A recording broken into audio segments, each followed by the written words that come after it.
Hola, bienvenidos. En este video les voy a mostrar cómo es una red neuronal multicapa.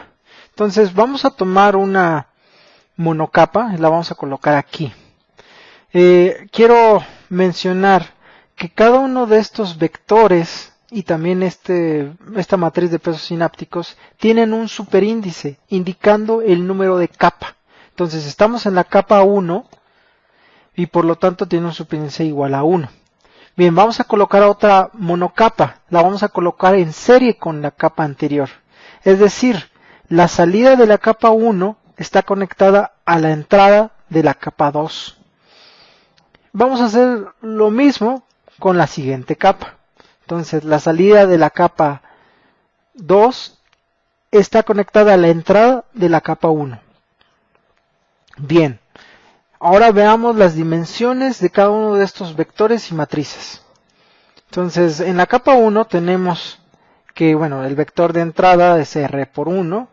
La matriz de pesos sinápticos de la capa 1 es igual a S subíndice 1 por R. Y el de los vectores de polarización, entrada neta, función de activación y salida, tiene una dimensión igual a S superíndice 1 por 1.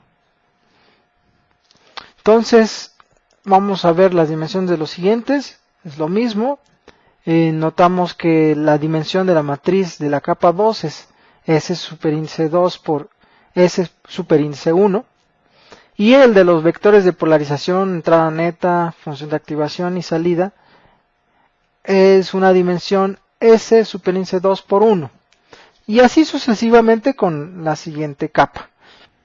Lo que yo quiero es que ustedes se den cuenta que cada capa puede tener un número distinto de neuronas. Es decir, esta capa puede tener 5, esta puede tener 10 y esta puede tener 1. Por eso requerimos un superíndice para indicar que cada capa es distinta a la otra. ¿Sí? Bien, ahora les voy a mostrar la ecuación que representa a esta red neuronal multicapa.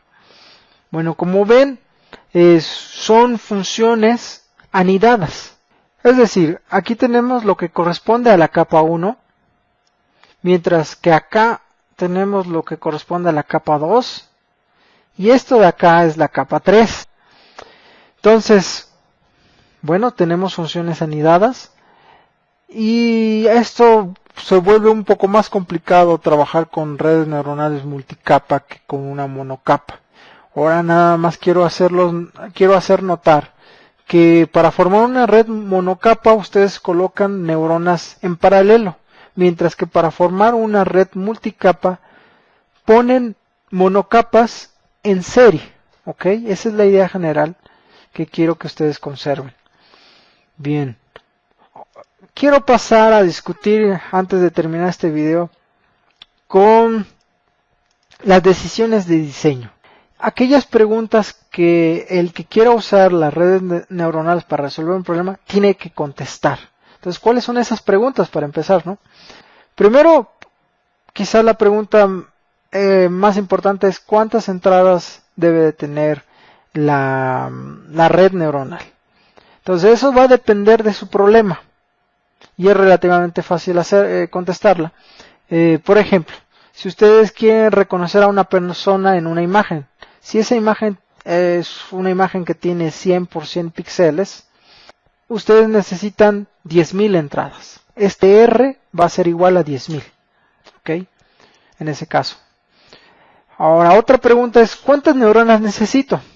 Bueno, si estamos hablando del número de neuronas en la salida, va a estar bien determinado por el problema.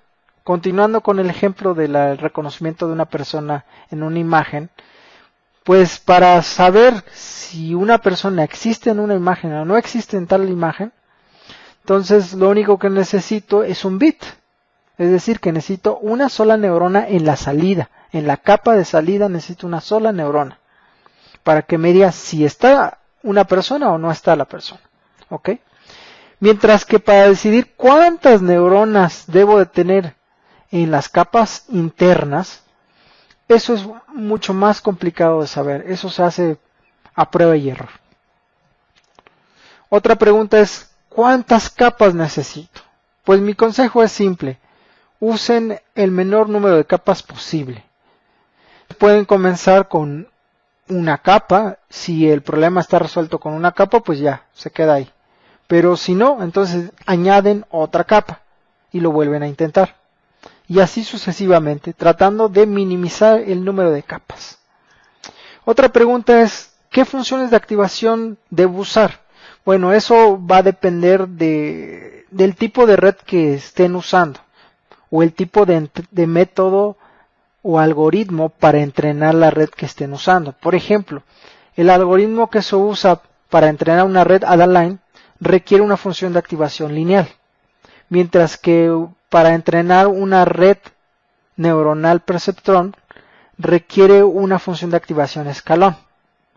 Una red neuronal multicapa requiere funciones sigmoide. Entonces, como ven, dependiendo de qué tipo de red estén usando, es la función de activación que van a usar. ¿Ok? Y la última pregunta es, ¿qué pesos sinápticos y polarizaciones debo usar? Bueno, en realidad aquí vamos a usar un método, el curso de eso trata de enseñar los métodos necesarios para calcular los pesos sinápticos y las polarizaciones de toda la red neuronal de manera sistemática. Así que vamos a tratar de contestar esta pregunta en los siguientes videos. Ok, bueno, pues los veo en el siguiente video.